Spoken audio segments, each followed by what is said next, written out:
Good morning, everybody. Last year, a year ago, September, Rock Clinton and Robin Reed both told me Ferguson's a horrible place to do this thing. Don't ever do it there again. Well, the Student Center wasn't an option, so we're here, and it's not big enough. So at the risk of making this look like the Sermon on the Mount, which, of course, it's not, those of you who are standing, just come and sit right here on the stage, on the edge. It's not a problem. This was Alicia's idea. Seriously, I mean, just have a seat. It's perfectly all right. There's no reason to stand.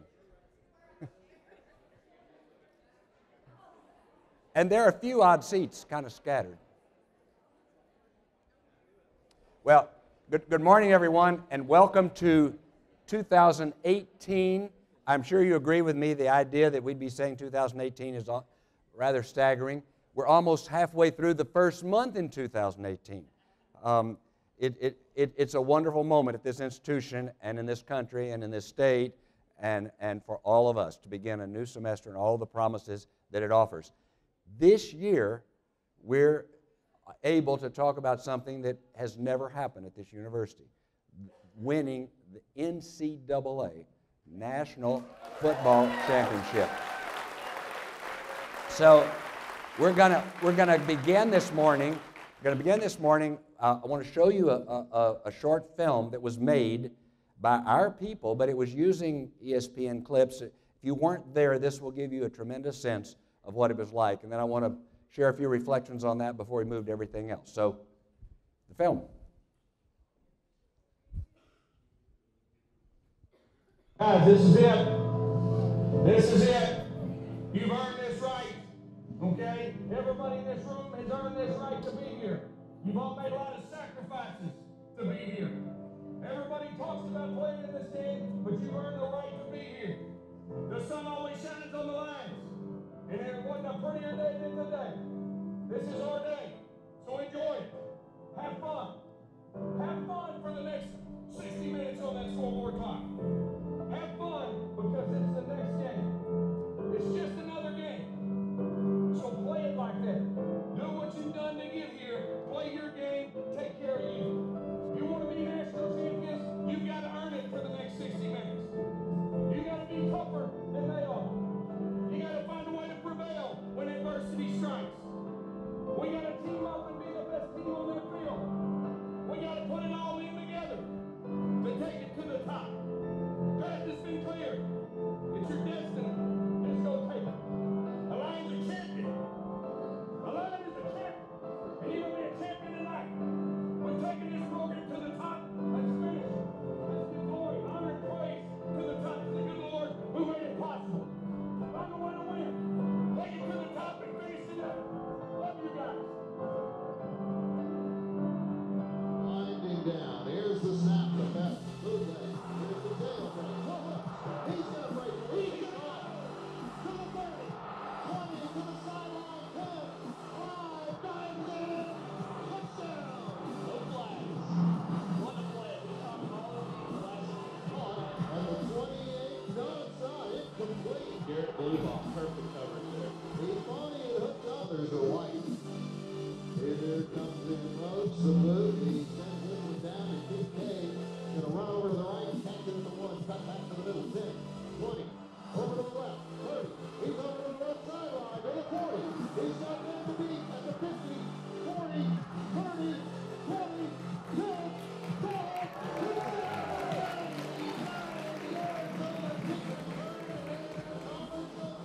back in front.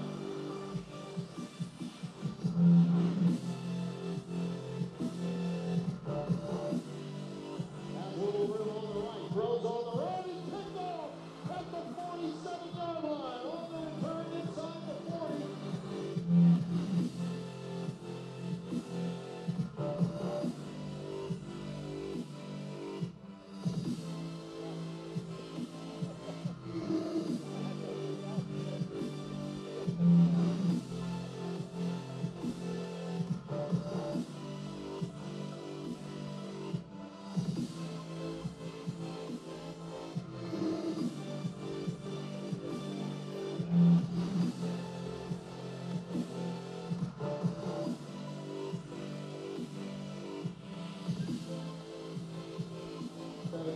back and lead. Yes. Hands it off. AJ. Oh, what a block. 5. Touchdown. Oh, there was a hole wide enough for you and I to walk through arm in arm.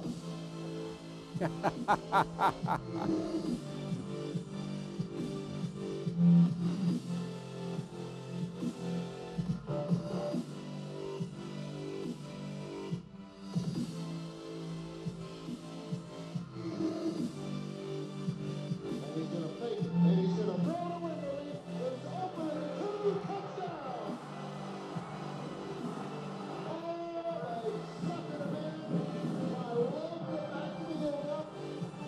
That sort of is genius. The same thing I was saying is exactly what West Florida was saying. Every time the Lions got to that formation and handed off, 3, 2, 1. Ladies and gentlemen, and all ships at sea, I present to you the 2017 NCAA Division II champions, the A&M Commerce Lions. Colby Cardinal, with a national championship in his 5th year as a head coach, and he has turned this program all the way around, and Brock, it's a pretty good place to be. unbelievable. The slogan all year has been to the top. Well, they're there. There's no place higher. Fireworks going off. Everybody getting to have fun. Boy, this is just unbelievable.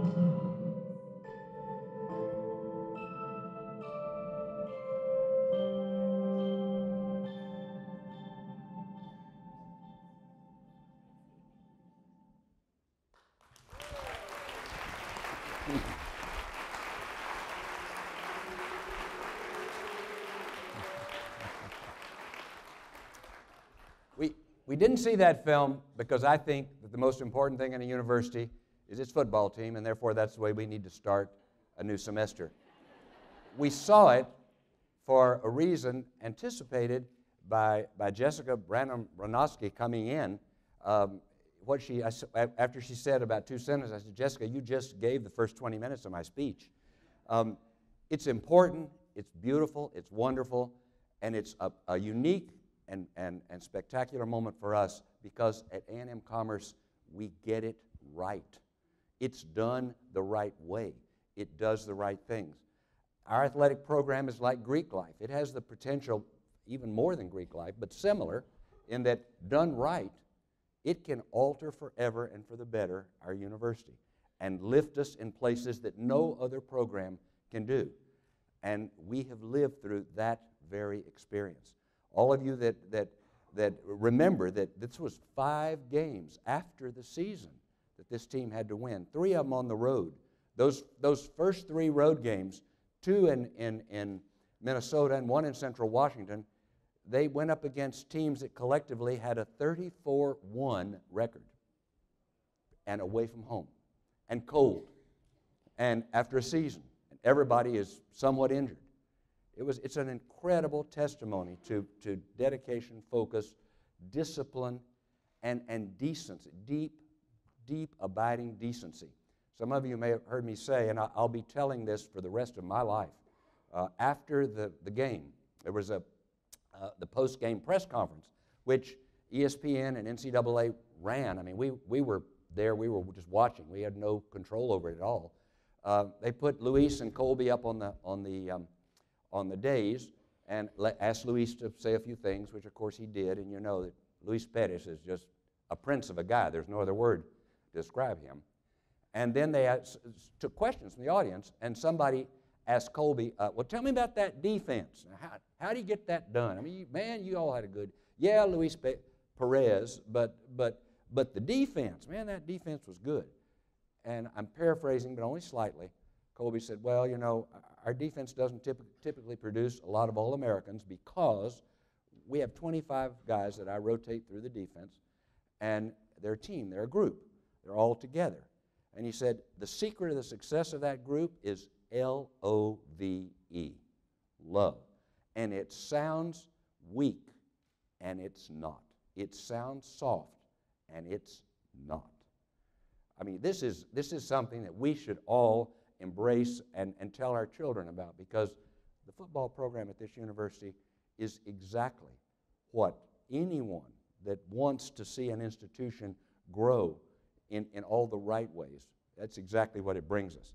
Now, I want to show you, fill that out with a couple of, yeah, well, maybe. There. This is what happened in terms of the results. Of course, the national championship, the Harlan Hill Trophy. This is the Heisman for Division II. This is the top athlete in all of Division II.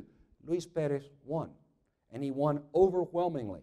There are 169 schools, D2 schools in the country that have football, and the sports information directors from all over vote and decide, and from the very first ballot from all over the nation, it was clear that our Luis Perez, who, by the way, graduated the day we won the championship with a 3.5, he was the choice.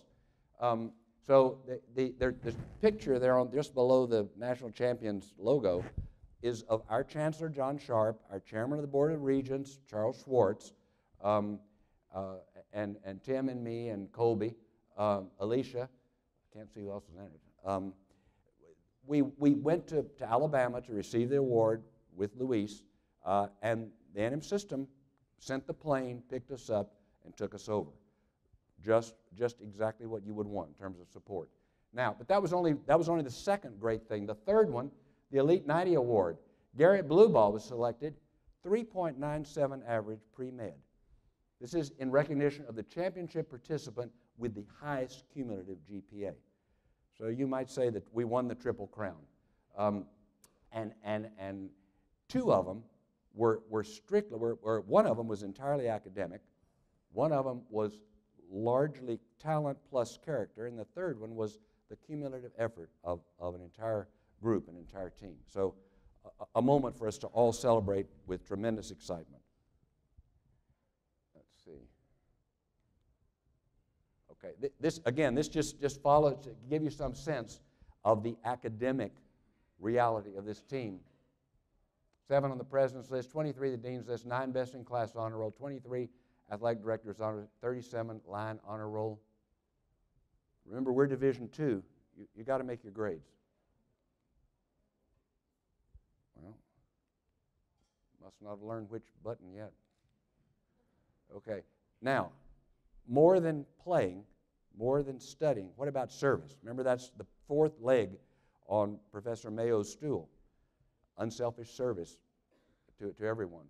This is after the Kingsville game. Coming back from Kingsville, the football team stopped in Port Aransas and cleaned up the cemetery. So one doesn't think about this, but when a hurricane comes through, it knocks over the tombstones and it covers the cemetery with debris. And our team stopped and cleaned it up on the way back, obviously to the great joy of everyone living in Port Aransas. This gives you some sense of the fiscal reality of it. 721 athletes, cheer, dance, band, athletic trainers. We have one of the best bands in the state of Texas, one of the best bands perhaps in the nation. I can't overstate, I'm sure all of you agree, every time they play, you just feel everything inside you well up with joy. If we didn't have a football team, it would be very hard to sustain a marching band like ours. I've been in a university that didn't have a football team, and we had talented musicians who wanted to get a band going, but the marching band is so clearly a part of the sports program. So I think it's very fair to say that when we think about what athletics brings, part of it is the facility that it gives the band. So if you add together the tuition and revenues we collect from all of those people, it's about $6.2 million, and we give out about $2.1 in scholarships. So the program is fiscally solvent. This is just shows you, again, breaking it out by categories, why it's not a drain on our resources. It's a net.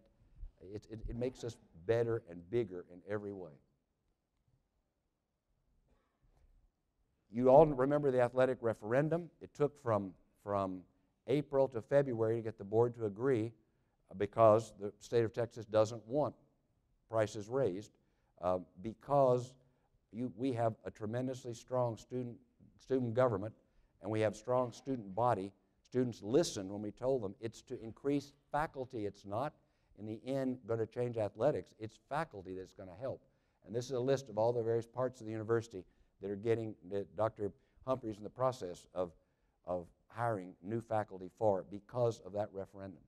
Now remember, because of the rule of when you can charge and how much, we can only charge on entering new freshmen the new fee.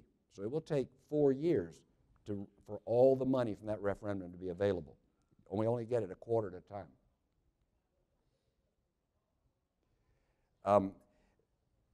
Where are we as an institution with regard to our peer institutions and our profession in the nation? I don't know if you noticed, I'm sure many of you did, I was very confounded over Christmas to read a lot of articles. I read the Washington Post, New York Times every day, but those for sure. There were a number of really upsetting articles about the value of a college education, the value of four-year experience, the need to focus on the workforce and back off from support for and interest in four-year degrees. The most upsetting of all was an article that appeared in the Atlantic by one of our own, a guy named Brian Kaplan, who's an economist at George Mason University. And he just simply said, it isn't worth it. I'm inside, I'm a tenured professor, I'm telling you, it ain't worth it. We shouldn't be doing it. Well, of course, I read it and boiled and thought immediately I want to write a response to it. So in anticipation of that, I thought, what sort of an inventory could we make of our own house at this point? Where are we in our own development? What is our greatest strength? I get asked all the time, why should a kid go to commerce? The answer seems so obvious, but one needs to be ready to answer that question clearly. I would say that our greatest strength is 129 years now of memory, of tradition, of success, the legacy of William Leonidas Mayo. Nobody in Texas has a founder like this guy. Nobody has a history like his. So and certainly everything that gives us, I think, must be, for me, it's our greatest strength. We have a gorgeous, well-maintained campus. In 1250, the King of Spain was getting ready to open a university.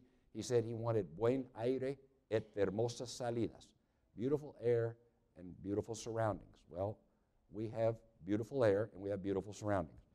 We have that. We have a strong graduate enrollment in the state of Texas. That's a big thing, and we need to do everything we can to improve it.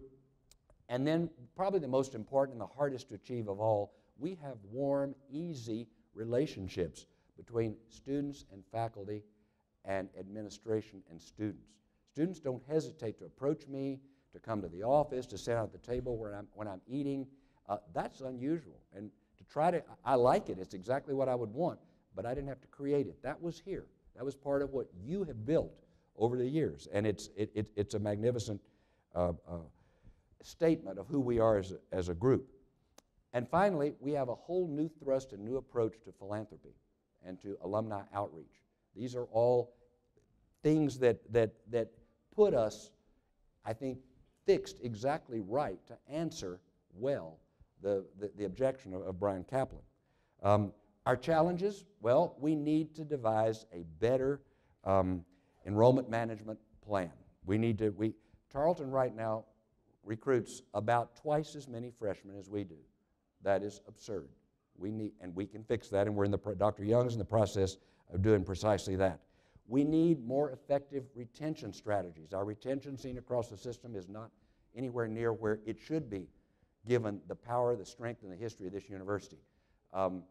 Tabitha and Ricky have worked out signature courses. Many of you have gotten involved.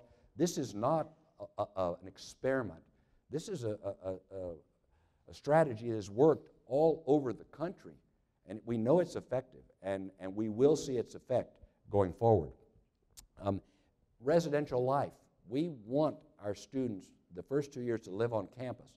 We started last year, and we'll expand into next year, more and more faculty living on the campus with students. The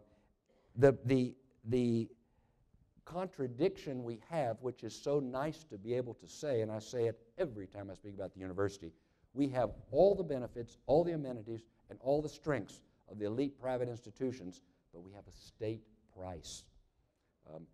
We are a state university, so you don't have to go into debt to come here. And not too far from us are a number of private institutions. They're quite fine, but demand students absorb significant debt. We have an education at least as exciting, I think more so here because of the intense relationships that form, but for a much more modest price. So, how do we strengthen each of those?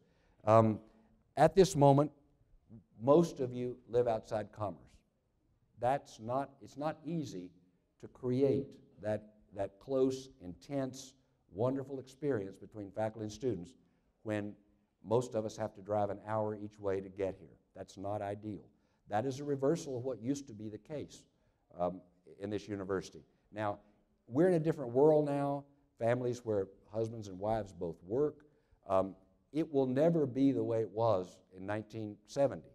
That's not the goal. But it is also not the case now that it's easy to live in Commerce. So I'm sure you're aware we're working on addressing that issue. Michael Crow's book calls it the gold standard. It's the residential university where students and faculty work closely together for 4 years on the way to graduation. So how can we make it more attractive for faculty and staff? A tremendous challenge for us to answer. Finally, what happens in the classroom? I hear from students all the time because I ask, do you feel safe? Do you feel included? Do you feel challenged? Tell me about your relationships with faculty. Over and over and over, the kids you teach say the same thing. Faculty care about me, they're available, they're my mentor and my teacher, also my friend.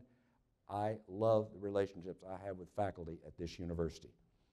Now, this is completely at odds with what Bryan Caplan says is happening in our nation. And I want to read you an excerpt from his article.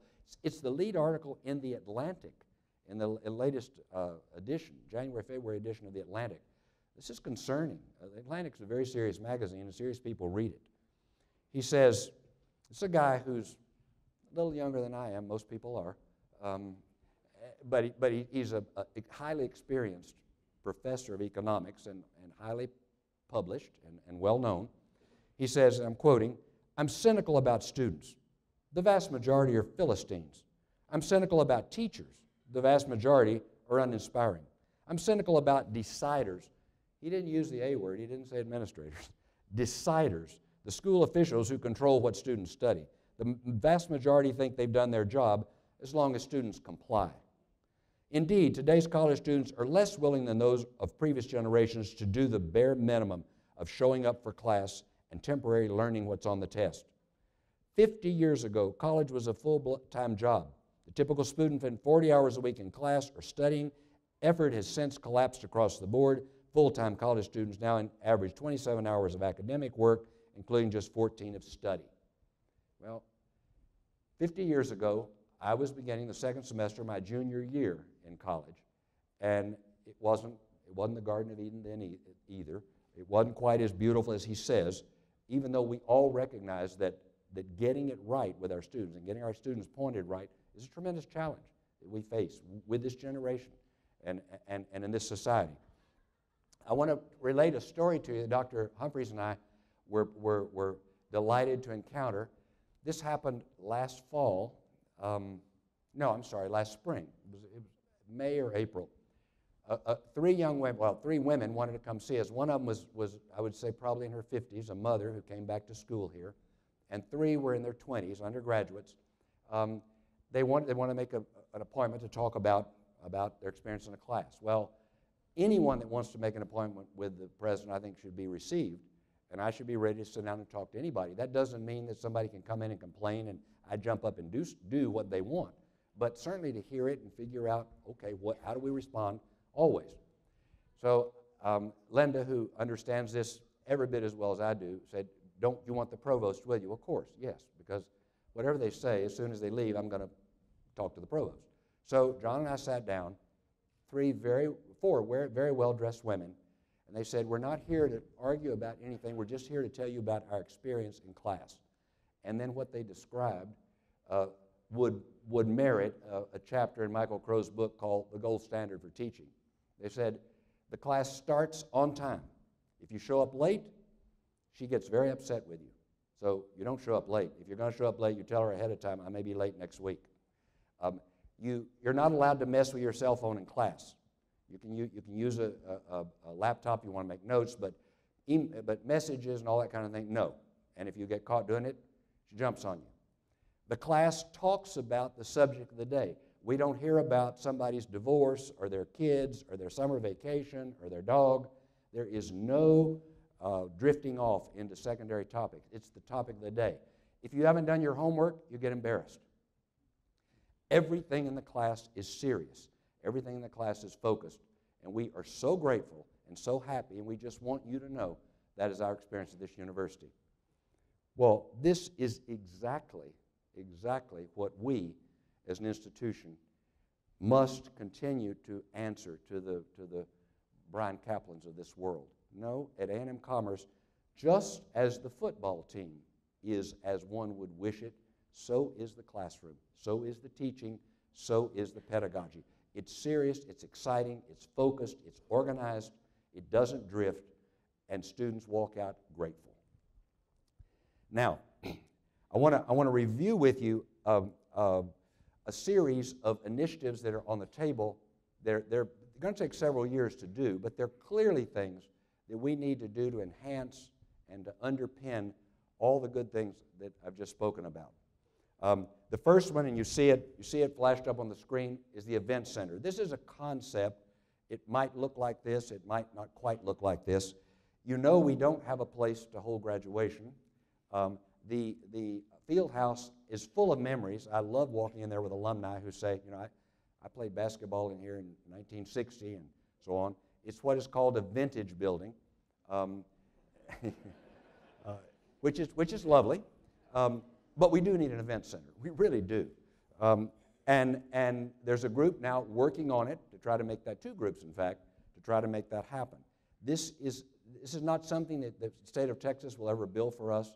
You may be aware that venture capital now is looking for places to make investments, and this is happening all over the country. A company would come in, build it, and then lease it back to us for 20 years, the end of which it's ours. That's the kind of model we're working toward. Hasn't happened yet, but it is under study right now, and if a year from now the ground isn't broken from the event center, something is wrong, because it's not just a wild idea. There are a lot of people very serious about it, and I feel very confident this is going to happen. Let's see, there's an idea of what the inside might look like. Yes, it's for basketball and volleyball, but it's also for anything we want. Most notably graduation, and it's for the area, for the region to use.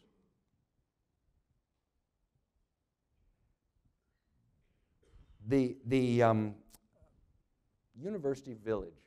This is 11 acres. If you can look at, you can see you make sense of what it is. The student center is that gray thing on the top left, and then the Heritage House is about a little to the right of the middle and above it. This is Bodark Street. This is after Ian Lockwood's evaluation of the community, and you all are aware we went through that process with him. This was the area that he said you should start on to create a residential community. I can't tell you how many alumni have said to me, if you did this, I would buy a garden home or a townhouse. I would love to live next to the university. This is only barely a block from the student center. This is the idea that a group presented to us for how to begin this project. The green area is the southmost parking lot of the 2 square blocks south of the Alumni Center, turned into a park. On the west side of the park are garden homes, and the university someone would buy the home, and it would belong to that person. It could be one of you, it could be me. At the point that I sell it, or my heirs sell it for whatever reason, I leave, die, quit, whatever, the university will buy it back and then channel it toward another employee here. So it's a way that we have of helping facilitate living in close. To buy that and face the park, the access to it is from these townhomes would be from behind, and a brilliant idea Ian Lockwood had, put a bedroom and bath over the garage on each one of these, so that these would be in about 15 to 1,800 square feet, so that whoever buys it can rent that room to a student or just save it for the in-laws. Well, yeah, I mean, that's a brilliant idea. So there are two groups right now looking at how to make Phase 1 happen. Above it, the orange area, would be commercial pads. This would be, I would hope, a movie theater. This is something we very much need, and they're looking at, is there a way to do that? I don't know what this generation wants, a nail salon maybe? I've never been in one of those, but I hear they're very nice. South of the park are townhouses, and they would move down Bodark Street. So this is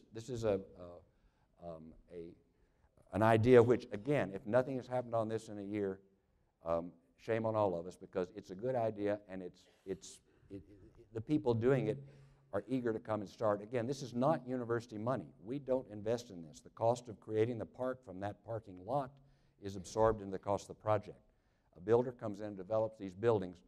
Again, the yellow part we sell, the orange part we give them a ground lease to the business that's in there that is organized. Signature courses. This is a year ago. We talked about those, or was it two? I guess it was one. Was it one or two? And they've begun. And I want to thank everybody that jumped into it this last fall to do it. This is the opportunity to put in front of freshmen, the most experienced, talented, and charismatic teachers, some aspect of your field that you want to turn into a seminar to excite a young person. These are the ones that are coming in the fall. Very, very wonderful. I'm a little frustrated that more of you haven't jumped on and offered these. I, at some point, want one that says J.S. Bach. I would hope that at some point somebody's going to talk about Shakespeare and women. We're going to have one in the spring on Aristotle's Ethics. These very complicated topics, which can be put into a full semester and we can lead students through carefully, are very amenable to this format, and that's the model that we have. Thank you, Tabitha and Ricky, for putting this together, and thank you for everybody that has gotten involved. You can see from the assessment analysis that they are certainly doing what we want as a course, which is very exciting.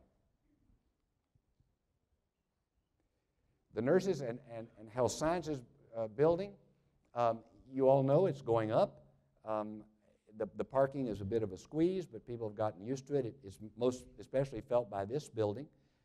It's going to be ready on December 30th, 2018, and it's going to change all of our lives tremendously. It's going to probably be the most beautiful building in this part of Texas, which everyone is very excited to welcome and to inhabit.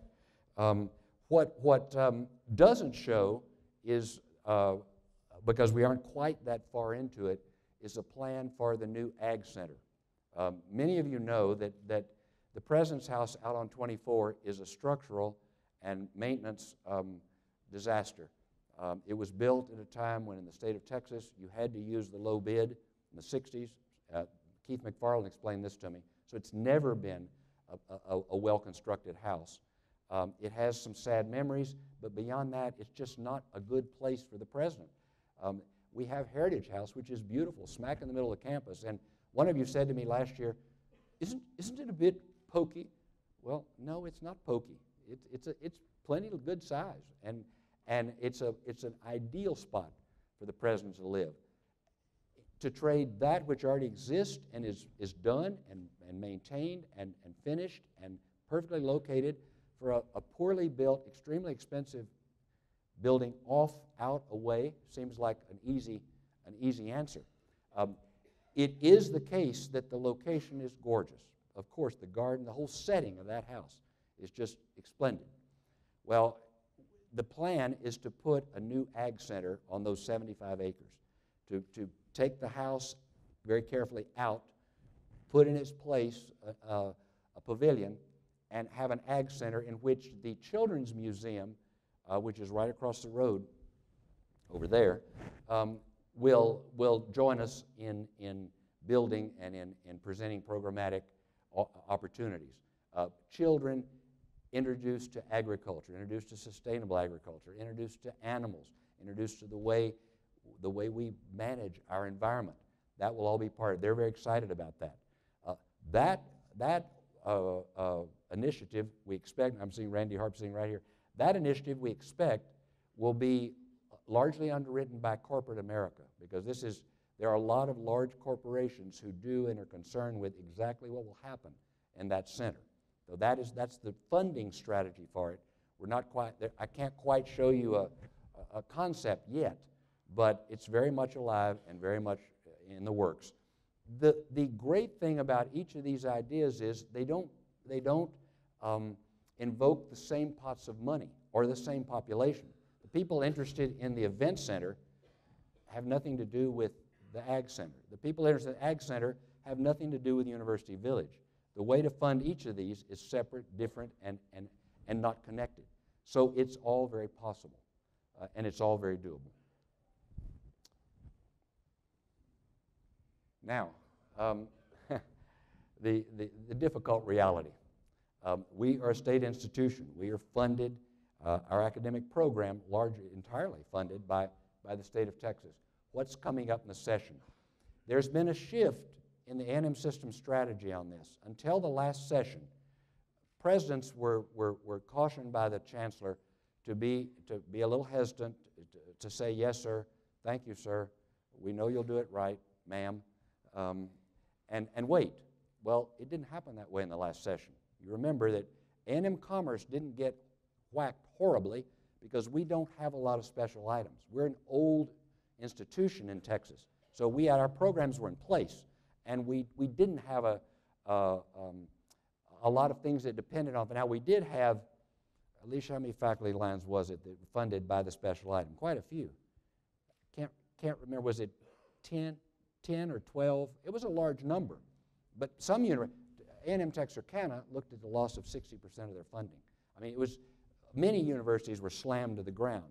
We were squeezed, but we were not slammed. Still in all, the A&M system has said, engage the leaders in your community. Tell people that higher ed is important. Don't accept the argument that, well, we're just going to have to cut things, and you all have been funded real well, and we're going to have to send money else. Don't accept that. Point out all the reasons why we need the money here, and we need it now. So in the next session, we're going to be much more aggressive about pushing back. Instead of just, yes, ma'am, we'll say, do you realize the importance of what we're doing, and say it more aggressively than we have in the past. The issues that the legislature is thinking about is, of course, structural deficits. That's popularly called kick the can down the road.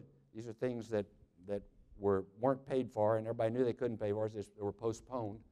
Transportation, we sure know, if you get on 30, the need for transportation. Harvey, we don't know what the impact that's going to have on public schools. Public schools are in the same position we are. They're squeezed and cut and struggling to try to explain that public education really does matter. Special items, they were conceived to bring a new program. Part of our engineering program is special items, something you don't have. The formula funding doesn't give you new money. The special item gave you new money. If we were a new university like San Antonio, we could have 50% of our money could be new money. We're not, so it affects us, but not horribly. In elections,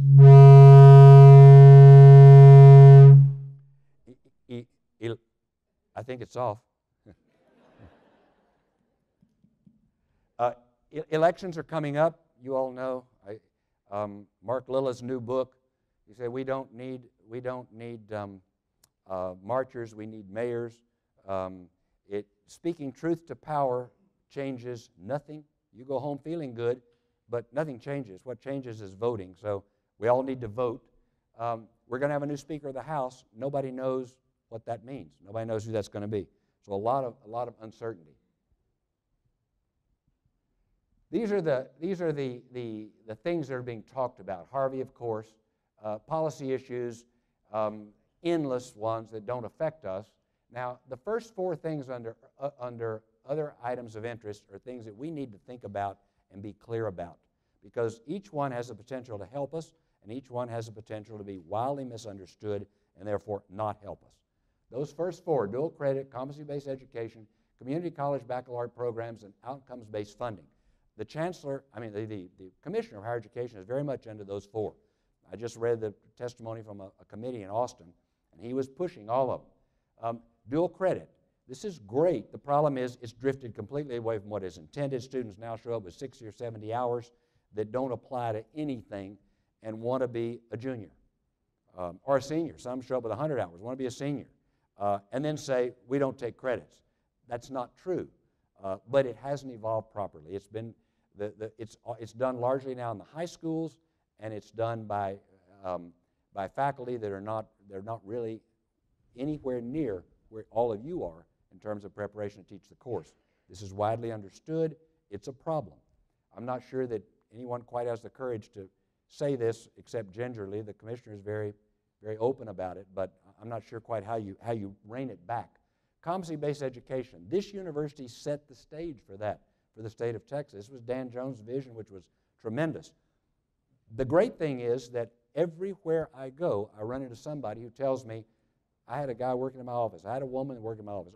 My child, my friend, got in your competency-based education program and graduated. We now have, Shonda, 300 something, I think, in it.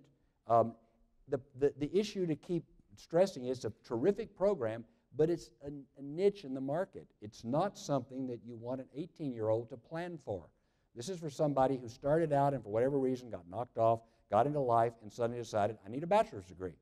Sitting at the mayor's annual address day before yesterday in Dallas, I sat next to a woman from a very large multinational, and she couldn't say enough about how grateful she is to A&M Commerce for the competency-based program. People in her company sign up for this program and take it and get their bachelor's degree, and it's a high-quality program, and they're grateful for the opportunity, and it's everything anybody could want. And I asked her, I said, well, is it clear to everybody, though, this is not something that you would want a senior in high school to start out in?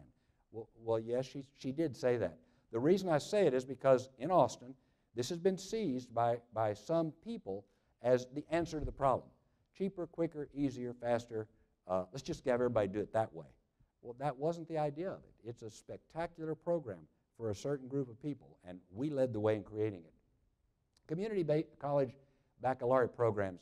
Last week, Pam Anglin from Paris Junior College came to chat, and I was just delighted with what she had to say. She believes these things are all out of whack.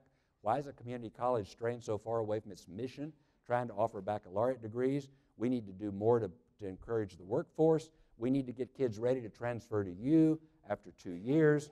But baccalaureate, no. Well, I'm sorry to say Dr. Anglin is in the minority. There are a lot of community college presidents and boards who very much want to put that baccalaureate degree out there. They're talking about now doing it in nursing and education. I don't know whether it's because those are quick and easy and don't require 4 years. I mean, it makes no sense. But it's there, and it's difficult to push back against it because it sounds like we're being ungracious or unwilling or uncooperative. I think what we continue to say is the 4-year degree offers something very different that you really can't substitute for anything else. Outcomes-based funding. This is something that the commissioner wants very much. Some of our regents are very much into. This is, your funding's going to depend on how many kids you retain. And there's even been an effort to talk about making this granular to the point of Professor Ray Keck and his Spanish class. How many kids does he teach? how well do they do, and let's make his salary reflect the reality of what comes out of his classroom. If a kid takes his course, are they more or less likely to graduate, and so on and so on. All of us who've been in education for very long recognize that that is wrong and wrong-headed. Everybody agrees that you reward the behavior you want to see, but to embrace this thing and have the university funding do this based on whether this group of students had a 41% four-year graduation rate or a 44% four-year graduation rate seems draconian and ill-advised. But it's out there, and it's being talked about a lot. Transferability. This is really a naughty one. Students, parents, some community college went and told the legislature that they won't take my courses. Well, you want to be an accountant, and you have 60 hours in psychology and sociology and English and Spanish and music. They're all there, and they're wonderful, and they'll give you something to think about the rest of your life, but they don't apply to accounting. Well, you don't accept transfers. So what we've continually said is everything transfers. It's just everything doesn't apply. It depends on what you want to get, the degree you're seeking. So obvious, but we sat through very frustrating sessions in Austin when the legislators were beating up on universities because you won't do it right. And we kept saying, everything transfers. The question is, what does a student want to do? Then you have to look at what fits. Well, it's hard to say that. Hard to get that across. Free speech. We could spend the rest of the morning on this great idea for a signature course. Oliver Wendell Holmes' famous example, you can't holler fire in a full theater and then claim free speech when people get trampled to death. There are limits to free speech. That's a dramatic example.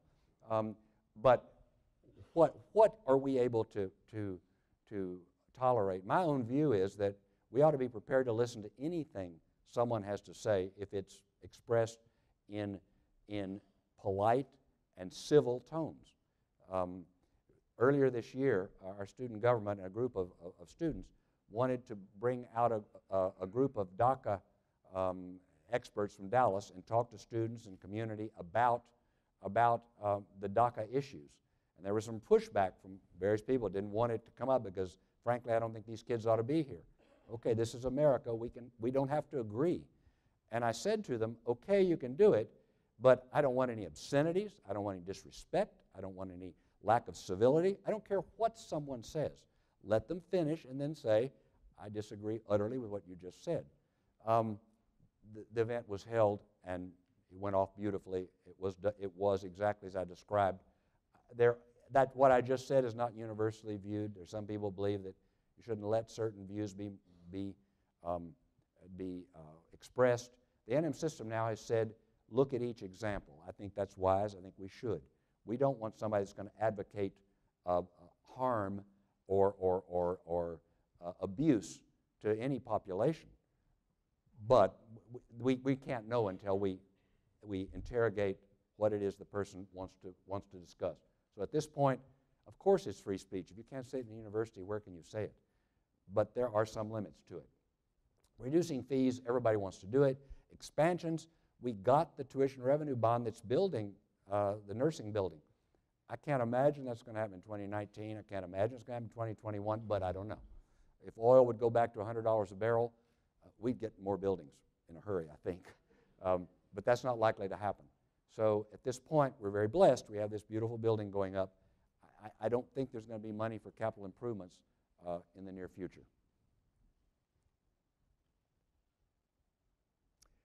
Global Fellows. Let's shift to something really wonderful.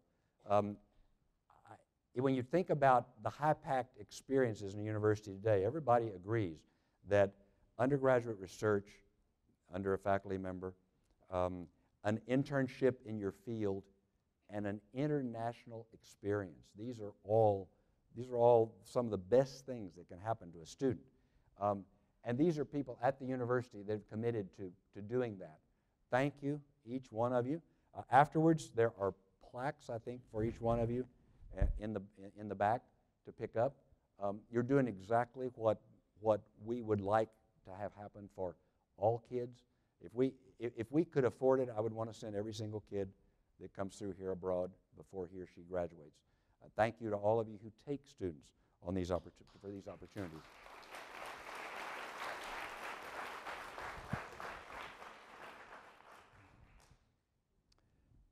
And now, the next one, I can't quite flash up just yet. I've got to, because it has a little bit of a drama to it. Matt tells me that there's a little bit of drama to this. And it's fun to get to be the one to do it. The Office of Sponsored Programs, 2017, the Annual Research Awards. Each one of these persons receive a check for $1,000. The check is not ready today, but nor is it in the mail, but it will come, and it is very much there and waiting. The Researcher of the Year, Bao An Li, Regents Professor of Physics and Astronomy.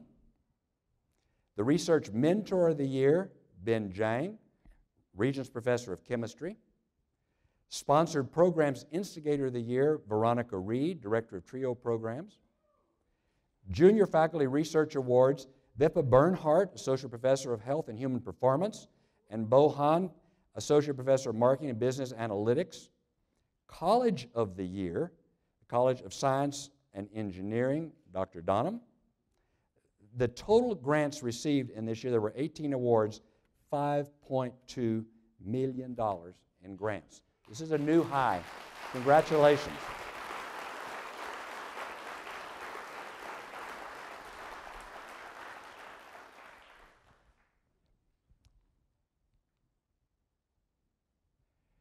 We've also put ourselves in a new place for a very important part of our obligation as a public institution. Everybody knows about Title IX. Title IX used to mean how many women are you giving a chance to participate in the athletic program.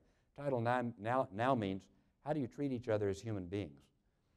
And we did a rather extensive search, and we're very pleased and happy to land Nathan Perry to come and organize our first full-time Title IX coordinator, supervisor, go-to guy. I think what impressed us all when Nathan came for his interview was that he doesn't view Title IX as a place where you sit and wait for somebody to come in and tell you that they've been sexually abused.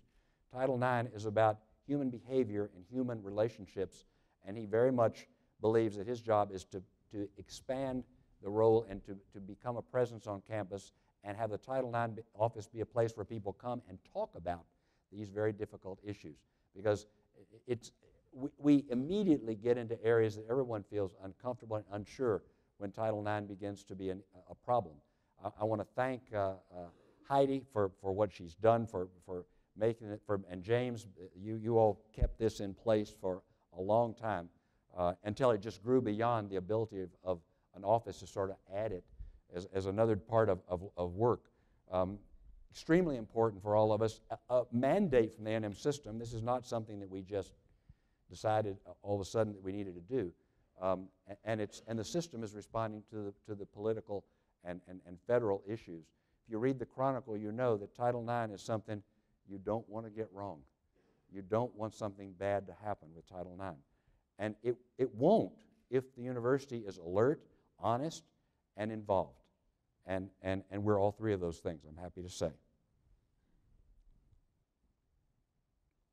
Now we have 3 new administrative appointments. First, Katuri Beatty. Katuri's I haven't seen her this morning. She's probably is she here? There she is. There she is. Katuri raced into town last July, bought a house on the spot. Some of the old-time East Texas alumni told me, oh yeah, she bought the Dyer house. Well, so in commerce, everybody knows whose house is which. So Katuri and her family live in the Dyer house. She has given us a new way to think about philanthropy. It's not pushing people to give us what they might not want to. It's engaging them and talking about what their interest is and what their plans are in life, and how this university might be a vehicle for them to see things that they believe in happen.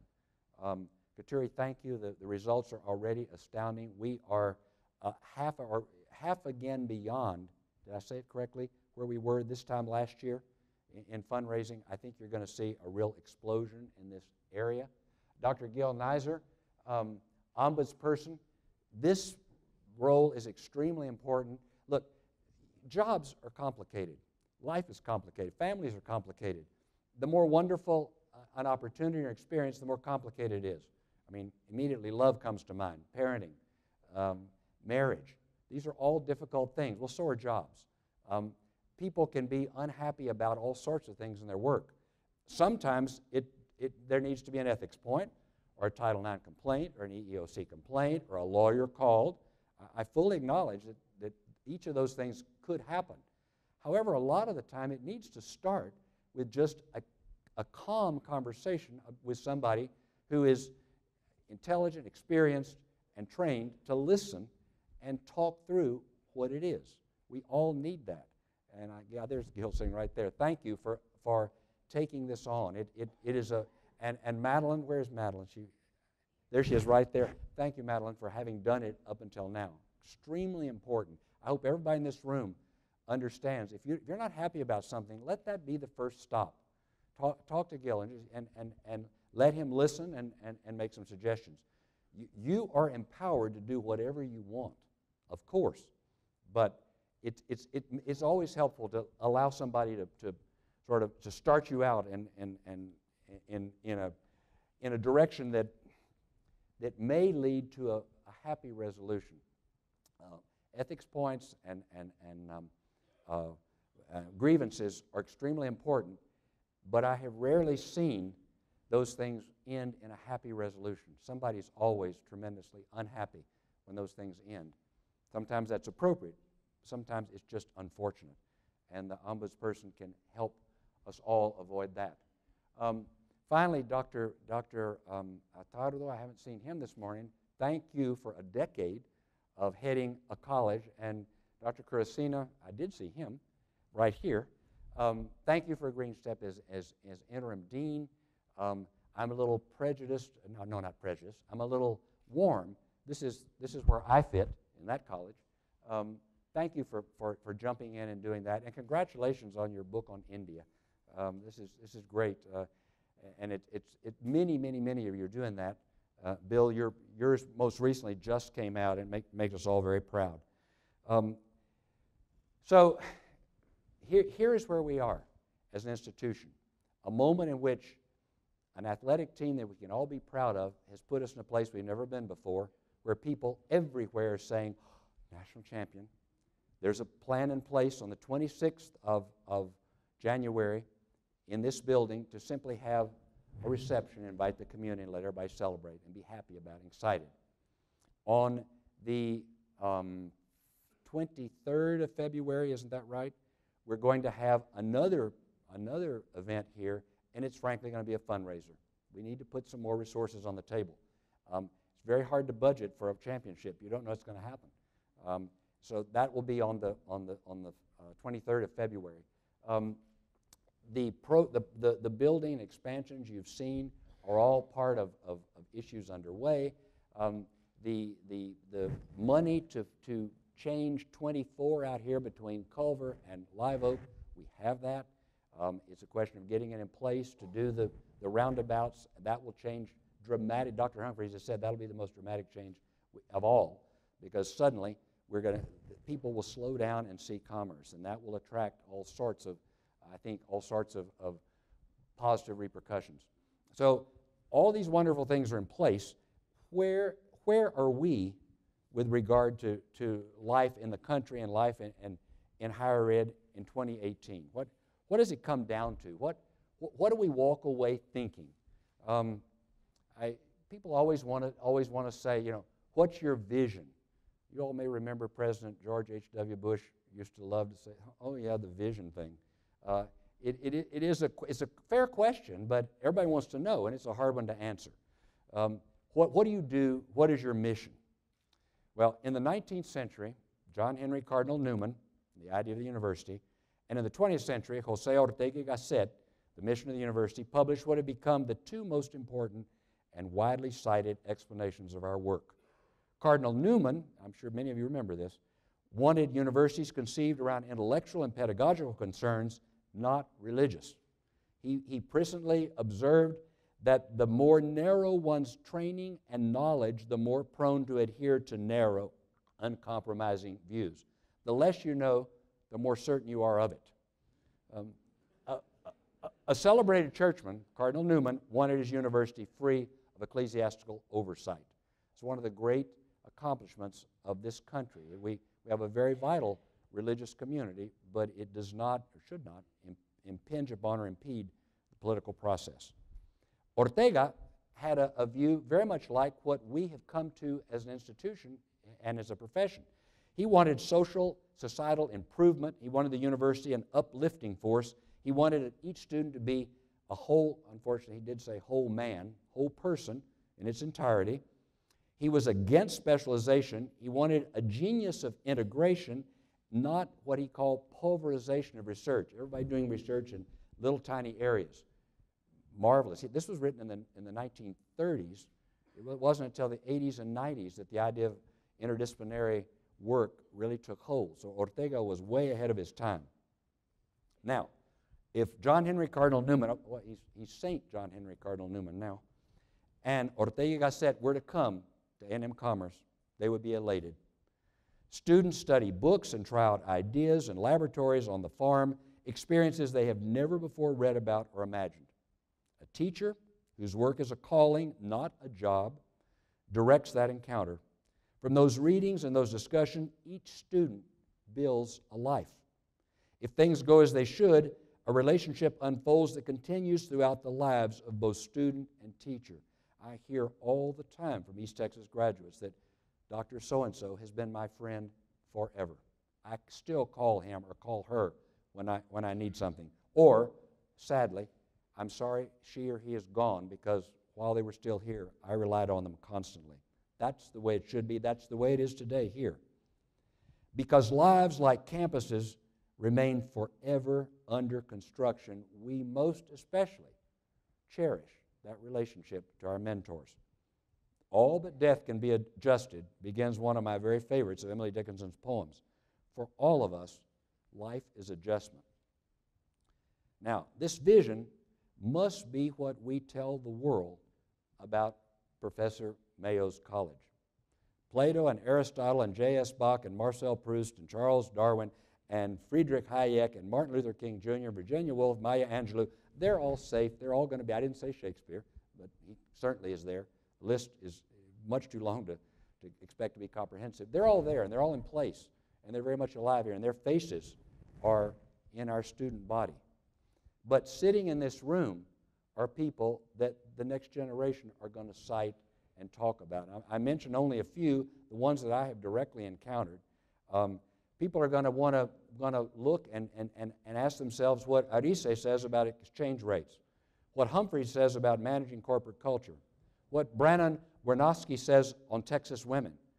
They're going to be listening to and studying musical compositions by Davies, A Regenerated Heart by Lemansky, Brown on early childhood, Ben Jang on non-thermal plasma technology, Carlson on Latino male incarceration, Ballinger on standards-based leadership, Harp on earth-kind landscape management, Kurasino on late colonial India, Dunbar Odom on literacy, class, writing. These are the ones that I have encountered. The list, we could fill the rest of the morning if I would present a list of all of the things that all of you've done. But everyone in this room has research experiences and research opportunities and research products, books, articles that the next generation is going to be reading and looking at. Now, beyond the life of the student, the mind, beyond the life of the mind, lie the souls and the spirits, the mental health of our students. To whom will our future university community look? Lavelle Hendricks understands better than anyone I've ever known what it means to care for the soul and how universities need to do it.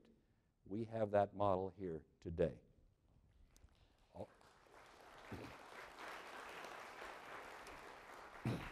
All the incentives before us today build upon the storied achievements of East Texas State A&M Commerce. I hope all of you are comfortable when somebody says, what about East Texas State? Yes, of course. Go into the bookstore right now and buy a T-shirt that says East Texas State. We're happy to say that. At homecoming, the football team wore what they call their vintage jerseys. It was East Texas State. Each of these initiatives, each of these moments of expansion requires consistent and unstinted effort. During the last 2 years, we have lived both tragedy and triumphs in biblical measure. Today, Professor Mayo's College is strong, healthy, thrusting upward. Momentum without continuity, however, is quickly lost. To serve as president of Professor Mayo's College has been both the most challenging and the most profoundly moving experience of Patricia's and my life. This university today needs the face of a 10-year leader. The calendar tells me that I cannot be that face. The psalmist said that our years are 70. I would modify that slightly. 70, one needn't retire, but rather relinquish leadership to a new generation. Because it is right for the university, the institution we all love so much, I've asked the chancellor to begin this spring the search for a new president. Dr. Hallmark informs me that he hopes to have a search committee formed by early February, and upon the appointment of a new president no later than August 31st, I will exit on developmental leave, at the end of which I'll return here to a faculty position. So, Dr. Caracino, there are a lot of things that I hope you'll keep me in mind for. I have no wish to leave or to retire, but only to step aside and allow a new decade to unfold, to begin afresh to what brought me to this profession, the calling to meet students in class. Ceaseless industry, fearless investigation, unfettered thought, unselfish service to others. This is our story, and this is our future, and God bless us, everyone. Thank you.